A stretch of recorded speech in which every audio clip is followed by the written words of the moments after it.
Hello and welcome to another episode of From the Beginning here on Heavenward Thinking. Today we're continuing on in Leviticus. We're going to be looking at Leviticus chapter 10, so I'll read it and we'll get right into this week's passage.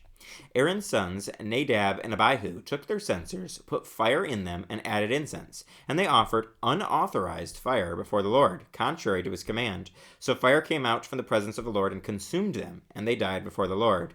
Moses then said to Aaron, "This is what the Lord spoke of when he said, 'Among those who approach me, I will be proved holy. In the sight of all the people, I will be honored.'"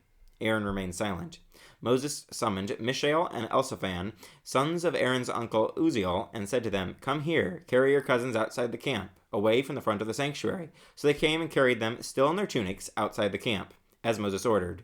Then Moses said to Aaron and his sons Eleazar and Ithamar, "Do not let your hair become unkempt, and do not tear your clothes, or you will die, and the Lord will be angry with the whole community.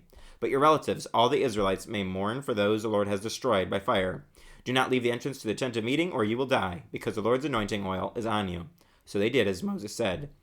Then the Lord said to Aaron, "You and your sons are not to drink wine or other fermented drink whenever you go into the tent of meeting, or you will die.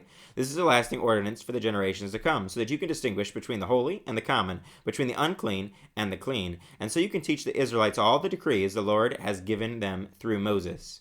Moses said to Aaron and his remaining sons, Eleazar and Ithamar, "Take the grain offering left over from the food offerings prepared without yeast, and presented it to the Lord, and eat it beside the altar, for it is most holy.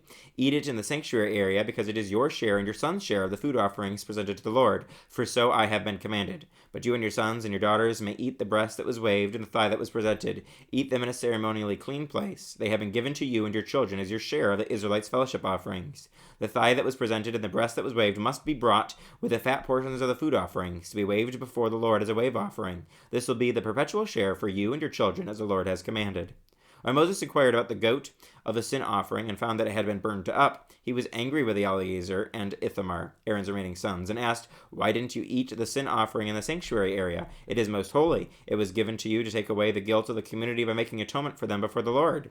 Since its blood was not taken into the holy place, you should have eaten the goat in the sanctuary area as I commanded."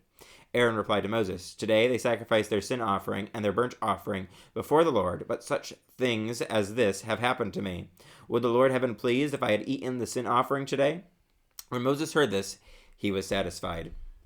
This chapter, we get to see what happens when there is disobedience. The past several weeks, we've really dealt with obedience, and especially looking back at the last chapter, once Aaron and his sons, we had their ordination, we saw that they started to serve the Lord, and they did everything that the Lord had told them to do. They carried it out in such a way that the Lord then revealed himself to the community. His presence came among the people, and fire came out, consumed the offering that was on the altar, and he showed up in a powerful way. And we ended the chapter with the Israelites shouting for joy and having a reverence and respect for God by falling face down on the ground. This chapter, very, very different tone starting from the beginning here. Instead of that obedience that has been such a key theme here throughout Leviticus and even back into Genesis and Exodus, we see here what happens when people are disobedient and don't do what the Lord wants them to do, and they go against God's commands. We see how serious it is and how seriously God takes this. We see that Nadab and Abihu, they took their censers, they put fire in them, they added incense, and then they offered unauthorized fire before the Lord, contrary to his command. Emphasis here is on unauthorized fire and contrary to God's command. It emphasizes that this is definitely against what God wants them to do. It mentions it two different ways here in the same sentence. So it's an extremely important thing for us to realize that when we do something that God tells us not to do, and we go against God's commands for our lives and go against his will, there's going to be consequences. Well, the consequence in this specific passage is that fire came out from the presence of the Lord and consumed them, and they died before the Lord. Now, this seems extreme probably to some of us. It's something that we don't often see. When you and I sin, we don't, if you're still alive, you haven't been consumed by fire. When you've sinned, we don't typically see this today, where someone sins and immediately, instantly, they are just taken out. God takes them down with a supernatural display of power. We don't see that often in our own lives today. And so we look at passages like this and go, well, why was this the case? They were just offering unauthorized fire. It's not like they went out and murdered someone. Well, when you go against God's decrees, there's going to be a serious consequence. Ultimately, the consequence for all sin is eternal punishment and separation from God in hell, ultimately in fire. And so when the consequence for all sin is that, then the consequence we see here doesn't seem so severe. It seems like it measures up pretty well with that. And God is making an example of this sin, this disobedience. He's trying to teach the Israelites that he is a holy God. He is set apart. They are supposed to be set apart serving him, and they have to take things very seriously so that when God says, do this, that they do it. When God says, don't do this, then they don't do that. And in the commands and laws that we've seen in Exodus and moving now into Leviticus, we've seen that God set some pretty harsh punishments for sin, because he's trying to make an example. He's telling the Israelites that they need to purge the evil from among the Israelites, that they have to purge this evil from their communities, and they have to be set apart and holy for the Lord. And he's giving clear examples of that here in this chapter, showing us the seriousness of sin. And it says, Moses said to Aaron, this is what the Lord spoke of when he said, among those who approach me, I will be proved holy. In the sight of all the people, I will be honored. God takes his holiness very, very seriously. And so we need to have the right response. We talked about last week, the right response was the people seeing the presence of God, seeing that God is holy, seeing his awesome power on display, and that they have a reverence for him, that they fall face down and they're filled with joy. That's the kind of response we want to have to God's presence and to God in our lives. We want to make sure that we are honoring him as a holy God, not being like Nadab and Abihu here, Aaron's sons, who decided to do things their own way and go against God's commands. They weren't honoring him. They weren't proving him as holy. And not only were they not honoring him, but as priests before God, as people who were called to be the spiritual leaders of the Israelite community, they had a serious responsibility. Just like pastors and Christian teachers have a very serious responsibility that it says they're going to be judged with greater strictness, because they're supposed to be spiritual leaders in the Christian community. And so when we see this here, that not only are Nadab and Abihu dishonoring God, but in their official role as priests, they're dishonoring God. That's a very, very serious thing. And so God's saying, this is what I said, I'm going to be proved holy among those who approach me. In the sight of all the people, I will be honored. God is going to be honored as holy. He's going to make sure his name is revered. He is honored. It's up to the Israelite people if they're going to respond to that in a good way or in a bad way. If they do it in the right way, God's going to bless them. He's already shown them this and promised them this. If they honor him, he's going to honor them with all these great blessings for their entire community.